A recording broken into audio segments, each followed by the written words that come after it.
Mais qui a dit que l'écologie n'était pas glamour? Certainement pas William Amor.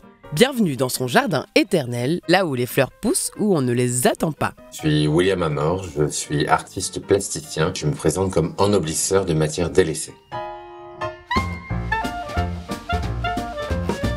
Mon métier d'artiste plasticien, c'est vraiment de réaliser des œuvres, tout spécifiquement avec ce qu'on considère comme des déchets. Je pars du principe que le déchet, au final, c'est une notion inventée par l'humain. Et je décide au final de transformer nos produits de consommation qui ont été jetés après usage et de les rendre merveilleux. Chez William, rien ne se perd, tout se recycle. Sa matière première, il la trouve dans la rue ou la nature. Et c'est pas ce qui manque. Sa caverne d'Ali Baba en déborde. Ça fait 20 ans que je collecte le mégot de cigarette, à la bouteille en plastique, au sac plastique, à la fibre plastique de filet de pêche ou de cordage.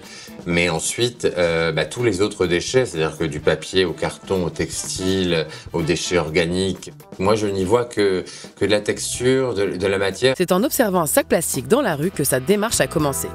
William y voit la translucidité d'une pétale de fleurs. J'ai un peu personnifié un sac plastique qui ne comprenait pas pour le coup pourquoi il était utile et ensuite il a été abandonné. Alors qu'il a la même origine que l'or ou que le diamant et qu'en final c'est devenu un produit de consommation qui est jugé sans valeur. Et j'ai voulu montrer qu'au final on pouvait le travailler comme l'or ou le diamant. Alors pour sublimer les déchets, il s'inspire des gestes des métiers de l'art et développe ses propres techniques. Elles sont très variées, elles évoluent en plus au fil du temps. Ces techniques elles vont être du plissé, elles vont être du gaufré, elles vont être de la sculpture, de la teinture, de la gravure. Chaque pièce peut demander des milliers d'heures car William doit commencer par uniformiser les produits pour créer sa propre matière. Un travail minutieux qu'il réalise sur commande pour des grandes maisons de luxe comme Balmain, Lancôme ou encore Balenciaga.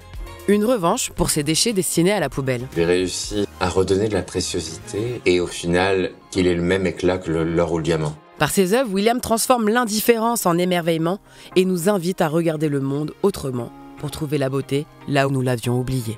Car comme il aime à le répéter, ceci n'est pas un déchet.